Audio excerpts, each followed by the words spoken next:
दिगंबर आमनाय के संप्रति महान आचार्य भगवंतों की श्रृंखला में आने वाले उन आचार्य कुंद कुंद देव के ऋणशाल पर पूज्य गुरुदेव के द्वारा लिखी गई रत्नात्र वर्धिनी टीका का श्रवण कर रहे हैं, जिसका एक एक भाग मिथ्यात्व का दलन करने वाला है, मिथ्यात्व का हनन करने वाला है और एक एक भाग सम्यक्त को वर्धन करने वाला है। ऐसी हम वाणी का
ज्ञानियों के खेल ज्ञान ज्ञान में ही ज्ञान की बातें कर लेना होता है।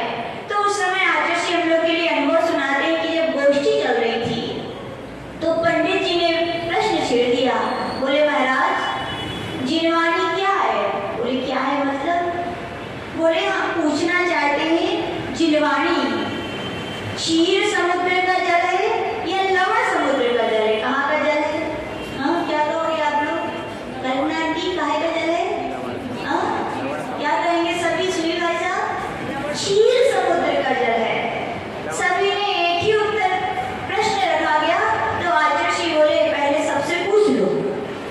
एक एक महाराज से एक एक विद्वानों से पूछा गया, सभी ने यही उत्तर दिया। क्या दिया? कि जिनवाणी क्षीर समुद्र का जल है। एक बार जो सुन लेता है फिर उसे अन्य के सुनने की आवश्यकता नहीं है, इतना मन संतृप्त तृप्त हो जाता है। तो क्या लवण समुद्र का है कि नहीं है? तो आचार्य जी ने कहा हमारे लिए तो बोले लवण समुद्र का जल है। बोले क्या है? सब लोग देखने लगे। बोले कैसे? बोले आपको विश्वास ना हो कि लवण समुद्र का जल कैसे है तो घर जाना और क्या करना, एक गिलास लेना, उसमें बहुत सारा नमक मिला लेना और फिर क्या कर लेना, उसको पी लेना। क्या होगा बताओ? कितना भी आप पानी पियो नमक वाला, लेकिन आपकी प्यास बुझने वाली नहीं है। वैसे आचार्य भगवान कह रहे हैं जब नए नए शुद्ध ज्ञान के अभ्यासी होते हैं, जो उनके रसिक होते हैं, जो उनके बारे में और अध्ययन करना चाहते हैं, सीखना चाहते हैं, उनके लिए तो जिनवाणी क्या है? बोले लवण समुद्र का जल भी है। और अपन सभी उसी जिनवाणी का श्रवण कर रहे हैं। और आचार्य भगवान से शिष्य पूछ रहे थे भगवान आपने आगम की अपेक्षा सम्यक दर्शन का कथन कर दिया, श्राग सम्यक दर्शन और वितराग सम्यक दर्शन। अब अध्यात्म की अपेक्षा से आप समझाइए कि क्या सराग है और क्या वितराग है। तो आचार्य भगवान ने एक बहुत अच्छी बात कही थी कि जब भी निश्चय कहें या अध्यात्म कहें, अध्यात्म की या निश्चय की इमारत सदैव खड़ी हुई है तो व्यवहार और आगम की नींव पर ही खड़ी हुई है। व्यवहार और आगम यदि ना हो तो निश्चय की लक्ष्य की प्राप्ति नहीं होती है। और कल बताया गया था जितने भी मोक्ष मार्ग के साधक होते हैं वे साधना करते हैं तो उनका लक्ष्य क्या होता है? निश्चय का होता है। किसका होता है? निश्चय यानी अपनी शुद्ध आत्मा की प्राप्ति का ही होता है। बस इतना है कि जब प्राप्त नहीं कर पाते तो वे व्यवहार की साधना को क्या करते हैं। और कल ये भी बात चल रही थी कि जिनकी निश्चय की साधना का लक्ष्य होता है उनके व्यवहार चारित्र में कितनी भी आपत्ति आए, कितनी भी विपत्ति आए, कितनी भी कष्ट आए, कितनी भी परेशानी आए, लेकिन वे उनको समता से सह लेते हैं। उनको वे कष्ट महसूस नहीं होते। क्यों नहीं होते? क्योंकि लक्ष्य में क्या बैठा है? निज आत्मा। निज आत्मा और निज आत्मा का वैभव, उस वैभव में एक वैभव का नाम है अनंत वीर। वो साधक जानते हैं हमारी आत्मा में कितनी शक्ति है? अनंत शक्ति है। जब हम 33 सागर सातवें नरक की नरकों में रहकर के कष्ट सह सकते हैं, जहाँ एक बूंद ना पानी है ना एक अनाज का दाना है, जब वहाँ की भूख प्यास की वेदना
लेकिन धीरज जी सुनाते बोले शरीर जरूर राजसी का क्षीण हुआ था बोले, लेकिन ज्ञान की शक्ति क्षीण नहीं हुई थी बोले। उस समय भी हम तत्व चर्चा करते थे कि ये विषय, तो बोले उस समय राजसी का क्षेत्रसम इतना काम कर रहा था कि वो बता देते थे ये प्रकरण इस ग्रंथ में इस अधिकार के इस पेज पे लिखा है बोले।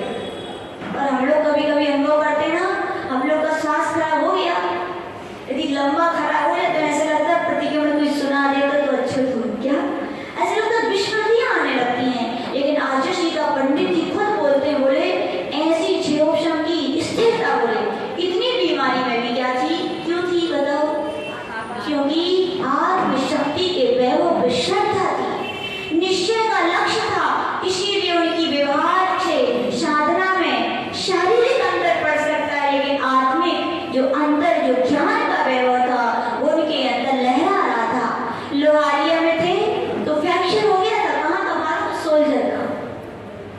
डॉक्टर ने कहा पलिस्तर बनेगा, लेकिन सच्चे संत चर्या से समझौता नहीं करते, बोले नहीं पलिस्तर तो हम नहीं बनवाएंगे। तो डॉक्टर बोले ठीक कैसे होगा महाराज, सोल्जर का है, आपको हाथ आहार भी कर रहे, सब कुछ हाथ ही तो है बोले, बिना कैसे चलेगा? तो आचार्य बोले कुछ भी हो जाए हम पलिस्तर नहीं बनवाए। तो मालूम है बोले की भट्टी होती है उनको मोड़ करके उसका पलिस्तर बनाया गया था, और इतना टाइट था जब आचार्य को मतलब थोड़ी देर के पहनते थे उसके बाद आहार के टाइम उतरता था पूरी पीठ लाल रहती थी, यानी कितना मतलब छूटा होगा वो, लेकिन कैसे सह लेते थे सब? केवल आत्मबल, एक निश्चय की साधना का लक्ष्य के कारण। और पता है आहार मुश्किल से, अब देखो आहार करो चाहे ऊपर हाथ ले जाओ चाहे नीचे लाओ सोल्जर, और आपको पता है थोड़ा सा भी फ्रैक्चर कितनी वेदना होती है, असहनीय वेदना होती है। उस असहनीय वेदना को भी आचार्य जी हंसते मुस्कुराते हुए समता से सह लेते थे, और 10 मिनट में हार हो जाते थे। क्या हार होते थे? लिक्विड, क्या होता हुआ? कुछ नहीं होता हुआ। और उस समय भी पता है आचार्य जी हम लोग की क्लास बंद नहीं की थी, हम लोग ने तो आचार्य जी आपको बहुत तकलीफ है आप क्लास मत पढ़ाइए, तो बोले नहीं, बोले अभी तो बोले स्वाध्याय चलता था, बोले कल से किसकी क्लास चलेगी? बोले कल से न्याय दीपिका की क्लास चलेगी और देवागम की क्लास पढ़ेगी। क्या चलेगी? देवागम और न्याय दीपिका।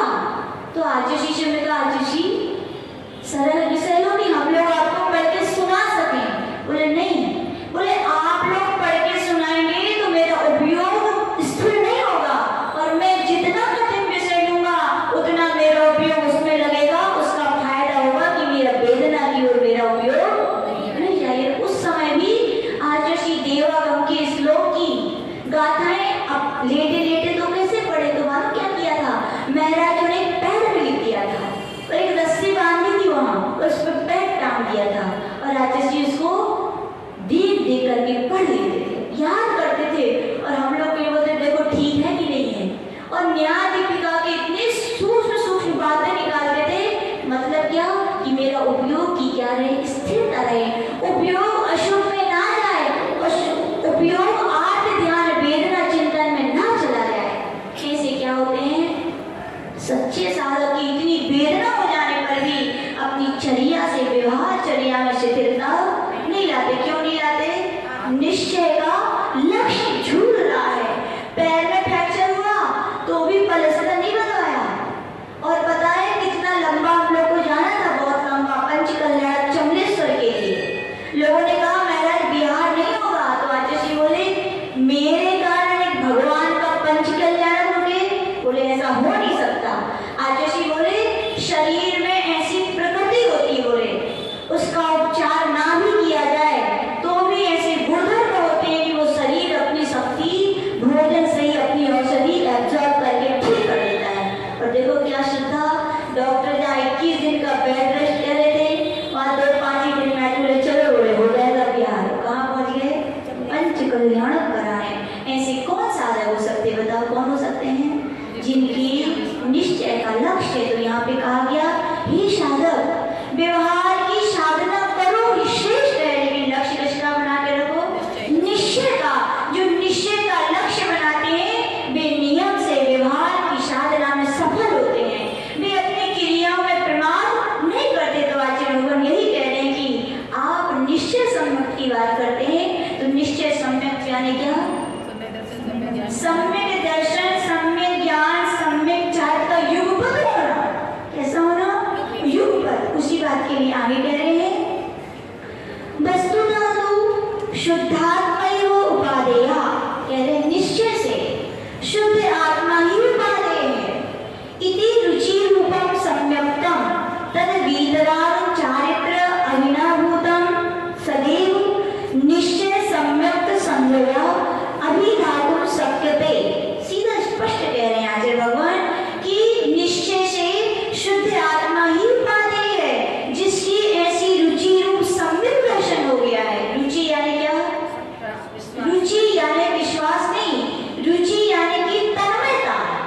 सम्यक ज्ञान और निश्चय सम्यक चारित्र है। तीनों की एकता का नाम। यहाँ से अपन ने सम्यक दर्शन को उठाने की कोशिश की तो बताओ क्या हुआ? सम्यक ज्ञान और सम्यक चारित्र एक साथ आए। सम्यक ज्ञान को पकड़ा तो सम्यक दर्शन भी आया, सम्यक चारित्र भी आया। सम्यक चारित्र को पकड़ा तो सम्यक ज्ञान भी आया, सम्यक दर्शन भी। यानी तीनों जब एक साथ अविनाभाव रूप से होते हैं तब उसकी निश्चय रत्नात्रय या अभेद रत्नात्रय संज्ञा है। और तो आचार्य ने जो हम लोगों के लिए वृद्ध प्रसंग की टीका बहुत अच्छे से पढ़ाई थी और इतने अच्छे से पढ़ाई थी उसके उदाहरण आज भी याद है।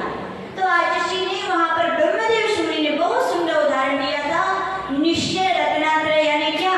तो वहां पे लिखा है ठंडाई। किसका? ठंडाई। कैसे बनती है ठंडाई? अपन तो इतना माने मेवा एक चीज है, एक ही माने मेवा को, यानी कि ड्राई फ्रूट्स एक पैकेट में एक, और दूसरा शक्कर और तीसरा पानी, तीनों मिला दिए क्या बन रही? अब हम कहें हमें पानी चाहिए तो बताओ पानी को यदि पकड़ने की कोशिश करेंगे तो आएगा पानी अकेला? क्या आएगा?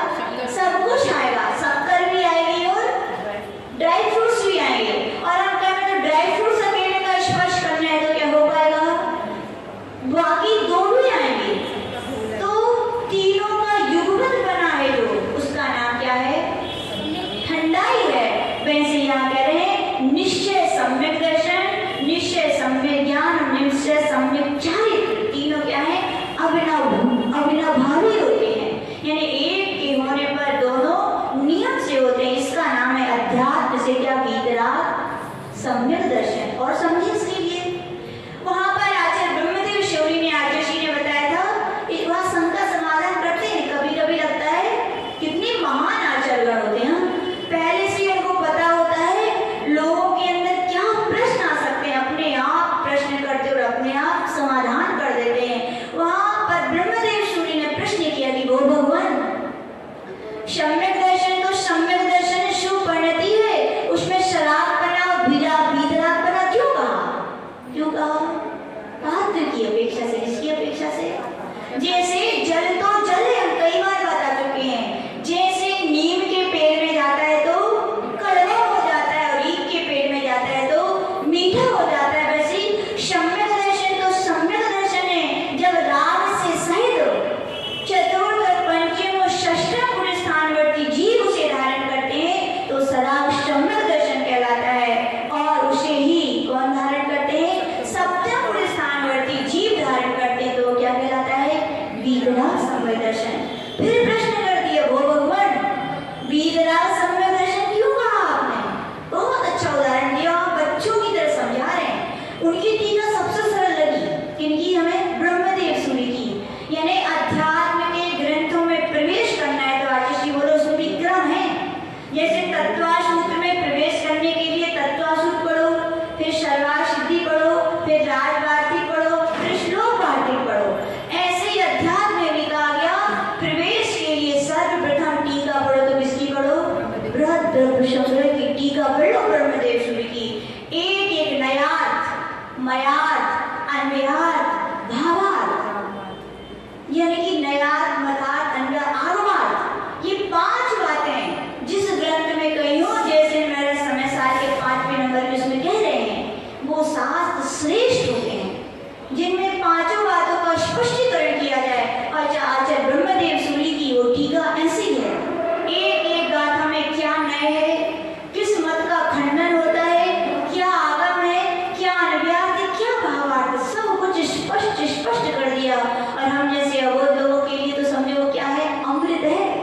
यानी कि अध्यात्म की क्लास में प्रवेश करने की कुंजी है। तो ये कहेंगे वहां पे आचार्य भगवान ने क्या कहा कि वीतराग क्यों जोड़ा सम्यक दर्शन में, तो उदाहरण दिया बहुत अच्छा।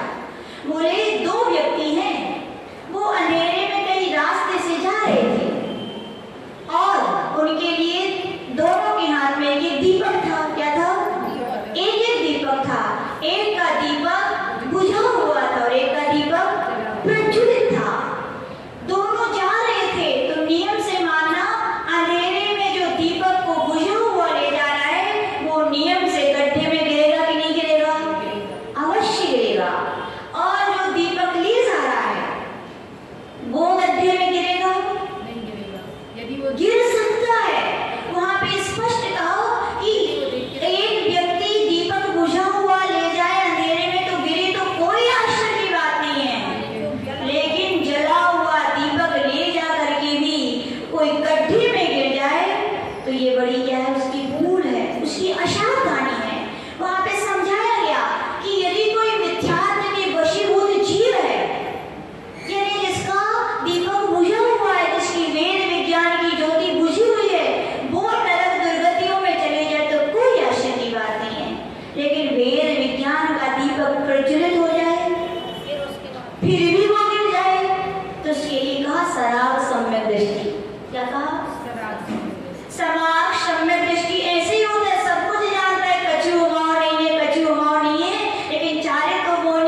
वीतराग सम्यक दृष्टि, इसका उदाहरण हम पहले बता चुके हैं। सराग सम्यक दृष्टि यानी क्या?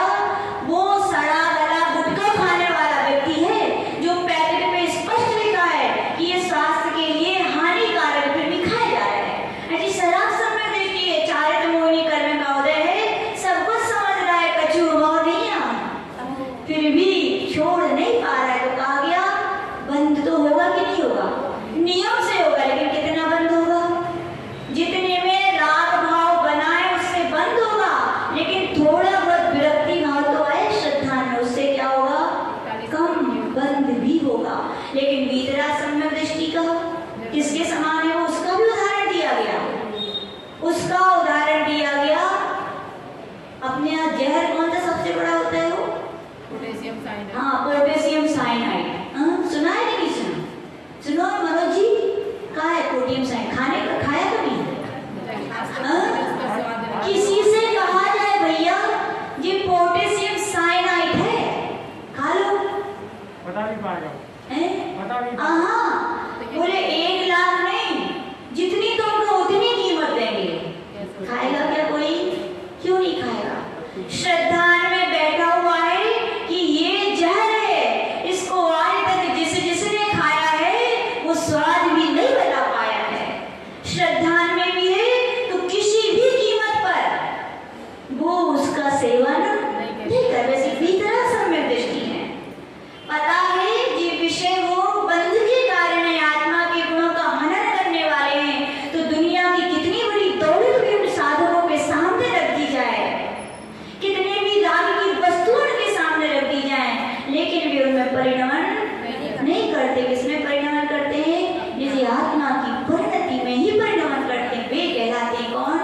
वीतराग सम्यक दृष्टि। अब कहो चौथे गुण स्थान में होगा क्या? कहो 5वें गुण स्थान में होगा? कहो 6ठे गुण स्थान में मुनि महाराजों को होगा? नहीं होगा। अध्यात्म की अपेक्षा यहाँ पर स्पष्ट कर रहे हैं। और अच्छे से सीखना हो तो पूज्य गुरुदेव की शुद्धोपयोग पुस्तक पढ़ लेना। एक एक सूक्ष्म से सूक्ष्म बातों का आराम से उसका क्या किया गया है? खंडन किया गया है। तो आचार्य लोग कह रहे हैं वीतराग सम्यक दर्शन यानी क्या? निज आत्मा में चारित्र के साथ लीनता का नाम क्या है? वीतराग सम्यक दर्शन है। उसी को आगे कह रहे हैं वीतराग चारित्रम च संयमाचरण पूर्वकम अतः स्पष्ट करें। चतुर्थ गुण स्थान में अनंतानुबंधी अभावात् सम्यक्त्वाचरण चारित्रम एव अस्ति।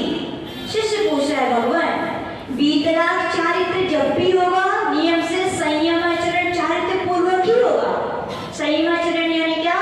मुनि महाराज बनने ही होगा, दिगंबर वेश धारण करने ही होगा, तभी आपके लिए अध्यात्म की अपेक्षा वो वीतराग चारित्र का वो कारण है। क्या है? सकल चारित्र। अतः चतुर्थ गुण स्थानवर्ती जिसने अनंतानुबंधी का अभाव किया है उसके क्या सम्याचरण संयमाचरण होगा क्या? ना, उसके क्या हो गया? सम्यक आचरण ही होगा। क्या होगा? तो याद रखना चतुर्थ गुण स्थान में चारित्र है क्या? चारित्र नहीं है, फिर भी व्यवहार से कह दिया गया उसके लिए क्या? सम्यक आचरण चारित्र। क्या कह दिया गया है? सम्यक। ना तू वीतराग चारित्र इति अतः तत्र निश्चय सम्यक्तम नास्ति। इसलिए उसके वीतराग चारित्र का अभाव है। किसके? चतुर्थ गुण स्थानवर्ती के वीतराग चारित्र का अभाव, इसलिए कहा गया निश्चय सम्यक्तम भी नास्ति।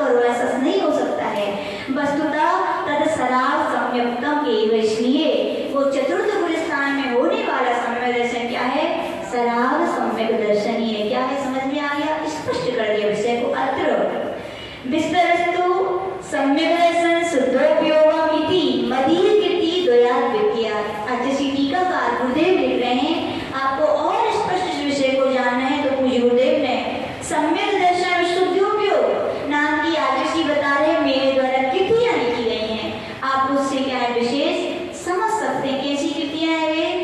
निश्चय से वे पूरे जो जिन्हें भी पुराने बड़े बड़े विद्वानों की मानता रही, क्या मानता रही? चतुर्थ गुरु स्थान में आत्मा में लीनता हो जाती है। और अभी हम लोग के ग्रंथ आ गया हमारे हाथ में, वो था निश्चय वालों का, तो बड़ी बड़ी उनकी मीठी भाषा रहती है, बड़ी आकर्षक तो करती है ना, बड़ी अच्छी लगती है सबको। आज ऋषि बोलते हैं भाषा सीख लो लेकिन सिद्धांत मत सीख लेना। क्या उसमें कैसे कैसे बोले, घर में तीर्थंकर थे, आत्मा में लीन हो जाते थे, शुद्धोपयोगी परिणति कर लेते थे, और तो और ऐसा लिख दिया गर्भावस्था में बोले वे आत्मचिंतन कर रहे थे। अरे हो ब्राह्मण हो, जब चतुर्थ गुरु स्थान में तो आत्मा की अनुभूति नहीं हो रही, और वे लेखक महोदय गर्भावस्था में करवा रहे थे। क्या करवा रहे थे? आत्मा की अनुभूति। तो लगता है ऐसे ग्रंथ क्या हैं, भ्रम में डाल देने वाले होते हैं। अपने सम्यक दर्शन की जो लक्ष्य है, क्या लक्ष्य है अपना? निश्चय लक्ष्य। क्या लक्ष्य है? यदि व्यवहार को ही तुम सब कुछ मान के बैठ जाओगे तो निश्चय की प्राप्ति हो पाएगी? नहीं हो पाएगी। आज इसी एक बात और सुनाते हम लोगों की, बोले दीक्षा लेकर के केवल चर्या क्रियाओं में मत लीन रह जाना। किसकी प्राप्ति करनी है हमें? आत्मा की। बोले अपनी क्रियाओं के करने में जितनी एकाग्रता नहीं बनती, जितना अपनत्वपन नहीं आता, जितना आनंद नहीं आता, जितना आत्मा में डूबने पर आता है कि नहीं? उदाहरण बहुत अच्छा दिया था जैसे ने, बोले एक व्यक्ति है, वो किसी के यहाँ काम करे, क्या करता है? काम करता है, मुनाफा होए तो बताओ उसको कोई फर्क पड़े? नाफा हो तो फर्क पड़े, ग्राहक आए तो फर्क पड़े? कुछ नहीं। यानी उसके जीवन में कुछ परिवर्तन, ग्राहक चले जाए तो उसको कुछ फर्क नहीं पड़ता, काम करता है बस। उसको क्या सैलरी चाहिए, अपना क्या कहे, अपना पैसा चाहिए, यानी कि वो उसकी नौकरी उसमें साधन है, इसलिए वो कर रहा है। लेकिन उतनी एकाग्रता, उतना अपनापन उसमें नहीं आता। वही नौकर कुछ दिनों बाद पैसा आ जाए, अपनी दुकान खोल ले, फिर क्या करेगा? फिर एक ग्राहक चलो ना जाए, ध्यान रखिएगा दूर से, जैसे और आ जाए तो लौट के जाने देगा क्या? जैसे तैसे मनाएगा कि नहीं? समय का ध्यान रखेगा, और जितनी एकाग्रता, जितना अपनापन पहले नहीं था वो अपने में आ जाएगा। आएगा कि नहीं आएगा? आएगा। तो ऐसे यहाँ पे गुरुदेव हम लोग को ये समझाते हैं कि दीक्षा लेकर के, या कहें शराब चारित्र शराब संयम को धारण कर करके केवल शराब चर्याओं में लीन मत रह जाना। यहाँ तक कि पंच परमेश्वरी की आराधना के लिए में लीन मत रह जाना, क्योंकि वो भी देवसेन महाराज के अनुसार परगत तत्व है, निज आत्मा ही स्वगत तत्व है। यानी कि पंच परमेश्वरी की आराधना साधन है आपके निश्चय स्वरूप की प्राप्ति कराने में, लेकिन वो आपकी साध्य नहीं हो सकते।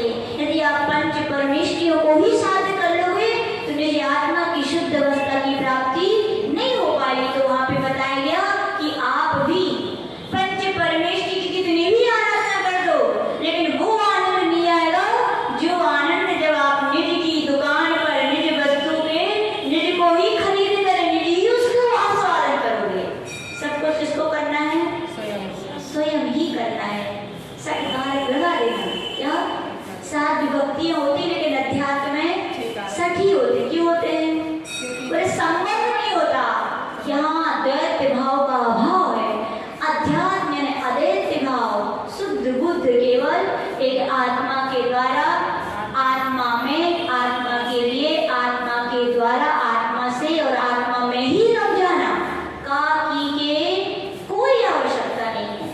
संसार के सभी काम करने में का की के लगाना पड़ता है, उनके बिना लगता नहीं है, काम नहीं चलेगा। लेकिन अध्यात्म का गया वो साधको किसी पर की आवश्यकता तुमको नहीं है। निज दुकान चला के तो देखो, निज दुकान पे बैठ के तो देखो, एकाग्रता भी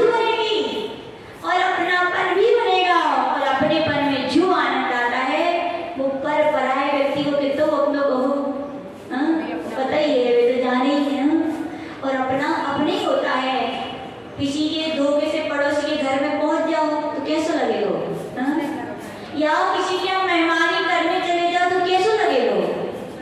बड़ा संकोच शर्म रहती है, हर काम करने में, खाने में, पीने में रहती है। और अपना घर हो, अपना है, जैसे आनंद आता है। वैसे कहा गया कि शराब सम्यक दृष्टि, जो अपने पंच परमेश्वर की आराधना कर रहे हैं, उतना आनंद नहीं आएगा जितना आनंद तब तक बीत रहा सम्यक तो कि लीन होकर के निज आत्मा में डूबो, कितना आनंद आएगा। जो इंद्र नाग वनरेंद्र के अहमंद्र के नाही, शर्वार सिद्धि के देवों को भी आप प्रविचार से रहित जो आनंद है, उससे भी अनंत गुना आनंद तो कहाँ है? आत्मा में है। विश्वास की नहीं है? जिसको विश्वास है आत्मा में आनंद है भैया, विश्वास कर लेना। क्यों कर लेना? हमने बताया था, जिन वाच्य होते हैं, जिन वस्तुओं के सुख जिनमें लगा है तो उनमें नियम से सुख छिपा ही होता है। क्या होता है? आत्मा में सुख है, इसलिए आत्मा की बातें सुनने में क्या आता है? आता है कि नहीं आता है? अवश्य आता है। लेकिन किनको आएगा? जिनको निश्चय का लक्ष्य है, उनको नहीं समझ में भी आएगा तो भी वे समझने की कोशिश करेंगे। कई लोगों ने क्या अध्यात्म लगाए रहते हो, कहानी किससे सुनो, कहानी किससे भी सुनो, हम नहीं कहते नहीं सुनो, लेकिन कैसे सुनो?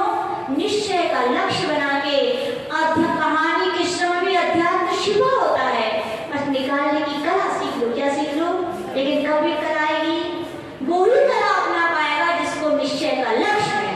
लक्ष्य नहीं होगा तो कला भी वो सीख नहीं पाएगा। तो आज लोगों यही कह रहे हैं कि आपको ज्यादा विशेष जानना है तो कहाँ पढ़िएगा? शुद्धोपयोग सम्यक दर्शन की युक्ति की है। बड़े बड़े विद्वानों के इस मिथ्या अभिप्राय का मर्दन करने वाली है, उनकी समीक्षाएं पढ़े तो आनंद आता है। बड़े बड़े विद्वान ने लिख दिया कि महाराज पूरा जिंदगी बीत गई इसी मिथ्या कल्पना को करते करते, लेकिन आज बोले सम्यक का सूर्य उदित हुआ है। बोले स्मृति को पढ़ के, किसको पढ़ करके? स्मृति को पढ़ करके। सही बात है, एक भी शब्द दी मिथ्या श्रद्धा में तो क्या है?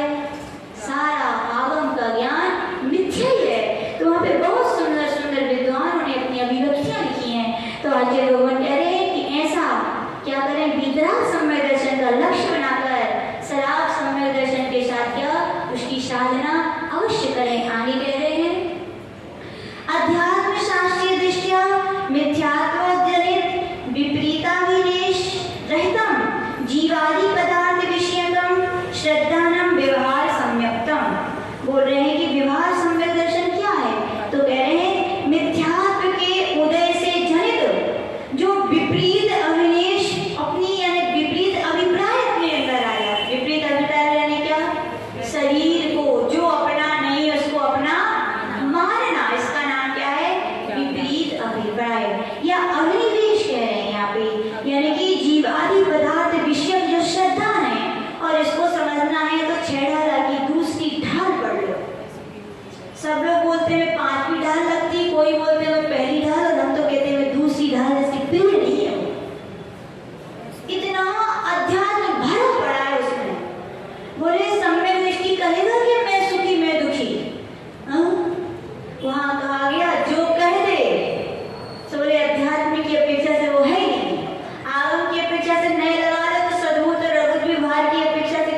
समय तक रहा और फिर चला गया। कौन कहेगा?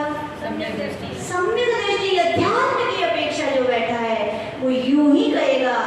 और आपको पता है ब्रह्म गुलाल मुनि महाराज की कहानी कैसे बने थे? वो ब्रह्म गुलाल यूं ही तो बने थे, बहुरूपिया थे, बहुत सारे रूप बनाते थे।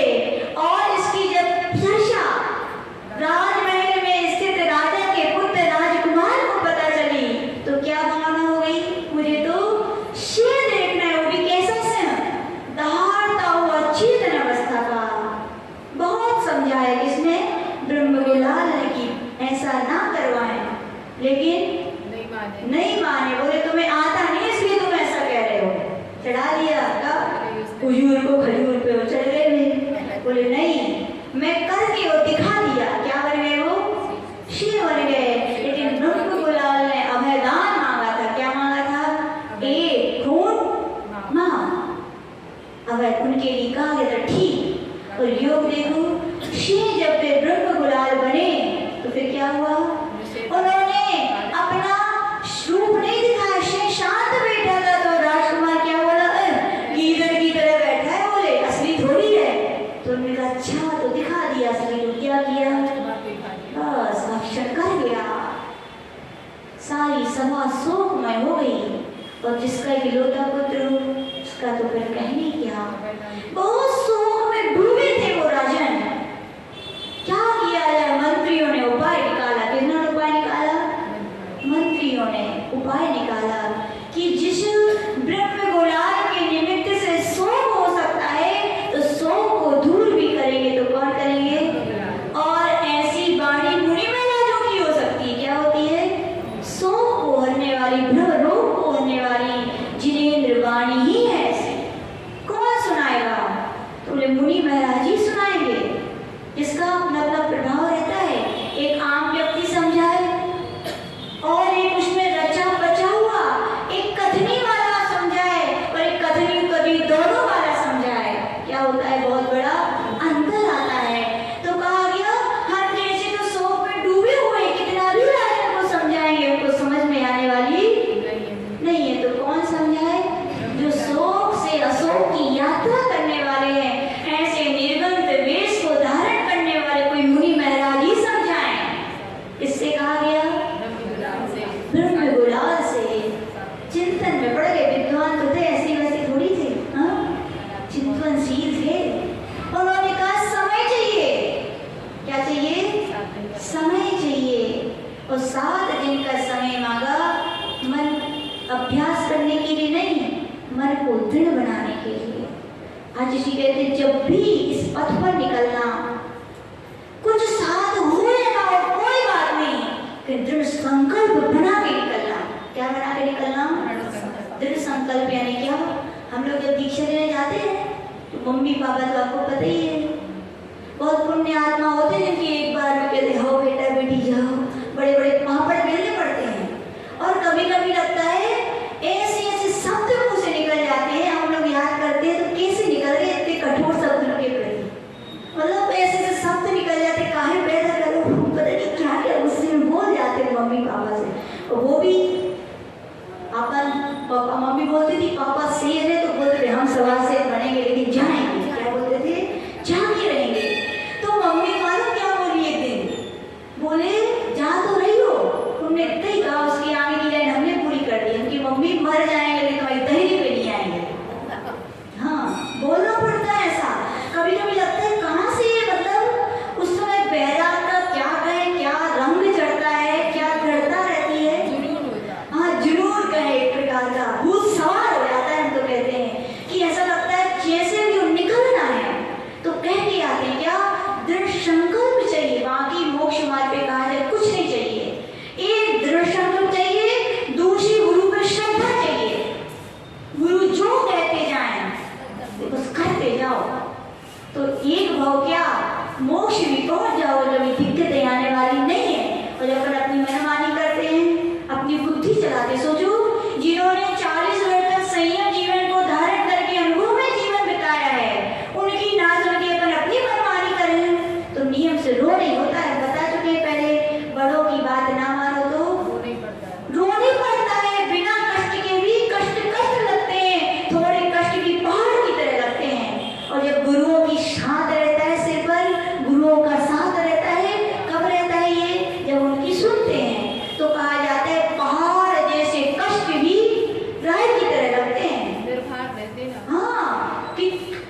पहले ही बता चुके हैं। अचिंत्य प्रभाव और पात्र के ऊपर महाव्रती और इतने महान गुरुदेव करें तो क्या हो सकता है? कुछ नहीं हो सकता है। बोले हमें होश आ गया और आचार्य को हमें हम लोग की एक आदत है, कुछ हो जाता है तो आचार्य के पास ले जाओ, आदि बीमारी दूर हो जाती है। तो हमने क्या कहा, तो आचार्य के पास ले चलो। हम आहार करने गए थे, वहाँ बुखार आ गया, क्योंकि मलेरिया के बुखार का कोई टाइम फिक्स नहीं होता कब आ जाए। 2-2 घंटे, एक दिन यदि 4 बजे आया तो कल 6 बजे आया, कल 8 बजे, कोई टाइम। उस दिन आहार करते करते ही आ गया तो सीधा बेहोशी। तो हम क्या हुआ, हमने कहा आचार्य के पास जाना है। तो उस अवस्था में कोई हिल भी ना सके। हम इतनी सारी सीढ़ियाँ उतरे और बॉम्बे की मंजिलें इतनी सारी चढ़ के आए। लो डॉक्टर करो, मरना है क्या आपको? हमने कहा भाई गुरुदेव बैठे हैं अभी, वे आज्ञा जब तक नहीं देंगे मरने की तब तक हम मरने वाले नहीं। श्रद्धा होती क्या होती है अंदर की, गुरु बैठे हैं तो क्या कभी तकलीफें छोटी भी बड़ी तकलीफें भी क्या हो जाती है, छोटे में निकल जाती है। तो ब्रह्म गुलाल क्या बना रहे थे 7 दिन तक? दृढ़ता की बात चल रही है। किसकी बात चल रही है? मोक्ष मार्ग में निकलो, क्या बना के चलो? दृढ़ता। फिर फूल मिलेगा सूल, ये तुम्हारा भाग्य है। मोक्ष मार्ग में तो फूल ही फूल है, हम तो कहते हैं, लेकिन क्या है वे? दृढ़ता हो तो फूल है। बाकी तो आचार्य जी कहते मोक्ष मार्ग है कंकटा कीन और संकटा कीन। चलो कैसे चलो? समता से और साधना से। जब लोग पहली बार आचार्य जी के पास गए थे, आचार्य जी से कहा था आचार्य जी कुछ बोलिए, यही आज तक दिमाग में रखते क्या? मोक्ष मार्ग क्या है? संकटा कीन और कंकटा कीन। बाहर के कंकड़ तो बहुत कम मिलेंगे, लेकिन भावों के उतार चढ़ाव के कंकड़ ज्यादा मिलेंगे। संभालना उनको है। संकट बाहर के कम होंगे, परिणति के उतार चढ़ाव के संकट ज्यादा, उन पे चलना समता से और साधना से। साधना तो करना, लेकिन कैसी करना? समता के साथ करना। तो ब्रह्म गुलाल ने भी याद रखना, इसलिए तैयारी नहीं की थी सोच ले कि हम एकासन कर पाएंगे कि नहीं कर पाएंगे। अरे कहा करना, कहा जाता है तालाब में कूद पड़ो, तैरना अपने आप आने लगा था। बताओ, लोग कई लोग बोलते हैं तैयारी कर लें, 1-2 साल प्रैक्टिस कर लें। तो एक महाराज कहते हैं, उनकी सुनी थी कि महाराज कहते हैं शादी करते तो प्रैक्टिस करते हो क्या सब? हमने हमारे आचार्य से किसी महाराज के शब्द हैं ये, उन्होंने ऐसे तब करते हो प्रैक्टिस नहीं करते ना। पूरे मोक्ष मार्ग में ऐसी क्या? कूद पड़ो। क्या पढ़ो? अपने आप हाथ पैर अवश्य चलेंगे, लेकिन कब चलेंगे? जब मन में निश्चय का लक्ष्य होगा और आत्म दृढ़ता होगी। फिर तो कहा जाता है अब ओखली में सिर दिया है तो फिर मूसलों से क्या डरना। कर्म तो कर्म है, आएंगे कि नहीं आएंगे? जो बांधे हैं नियम से आएंगे। दीक्षा नहीं भी लोगे तो क्या नहीं आएंगे? अवश्य आएंगे। और दीक्षा लोगे तो भी आएंगे। जब सहने हैं तो मोक्ष मार्ग में समता से सहो, साधना से सहो, निश्चय के लक्ष्य के साथ हो तो वे कष्ट भी कष्ट नहीं लगेंगे। तो ब्रह्म गुलाल ने 7 दिन का समय मांगा और क्या बन गए? फिर 7 दिन आए और क्या बन गए? मुनि वेश। कितना मनोहर लगता है कि नहीं? हमें तो बड़ा पता नहीं, देखने से, सोचने से, चिंतन करने से आनंद आता है। और जब आचार्य जब निश्चय सम्यक्त की शुद्धोपयोगी की चर्चा सुनाते हैं ना कि ऐसे महाराज होते हैं ऐसे, तो कभी कभी अपने को गिलानी भी होती है, कहाँ फंस गए? ऐसे लगता कहाँ फंस गए स्थिति पर्याय में। कौन से दिन आए जब हम भी क्या बने? ऐसे मुनि महाराज बने, शुद्धोपयोगी मुनि महाराज बने। ऐसे लगता है बड़ा मन में वो लगता है चर्चा सुनकर, यानी कि बड़ा मनोहर, मन भावन और आत्म विशुद्धि का प्रतीक ये रूप होता है। जैसे ही उस रूप को देखा राजन ने तो आधा कष्ट तो भूल गए। रूप ही वीतराग हो तो नियम से मन में वीतरागता कुछ न कुछ आती है। और जैसे ही उनने क्या दिया? उपदेश दिया। किनके लिए? राज क्या उपदेश दिया? वो राजन एक राजा था। कौन था? एक राजा था, एक उसका पुत्र था, बहुत बीमार पड़ गया। राजा का पुत्र हो, बड़े बड़े दूसरे देशों से बड़े बड़े वैद्य आए, सब देख रहे, मंत्रीगण देख रहे, माँ सिर के बाजू में बैठी है, सहला नहीं है। लेकिन बताओ वेदना क्या कम हो पा रही है? सब कुछ दवाई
सोच रहा है। कौन सोच रहा है ये?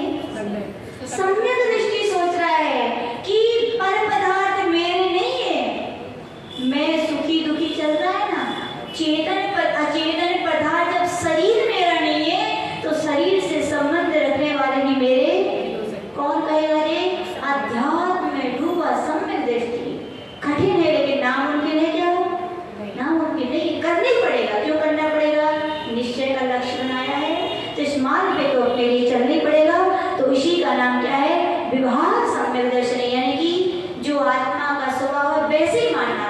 इसको और अपन आगे लगेगी, इसमें लिखा है जीवादि पदार्थ। अभी तो जीव का समझाया, अजीव में भी अपन कैसी विपरीत बुद्धि रखते हैं, आश्रम तत्व में कैसे रखते हैं, संबर निर्जला बंध में कैसे हमें रखनी चाहिए और हम कैसी नहीं रखते हैं। बहुत अच्छे विषय हैं, इनको अपन आगे सीखेंगे। जो बोले परम पूज्य आचार्य गुरुदेव श्री विराट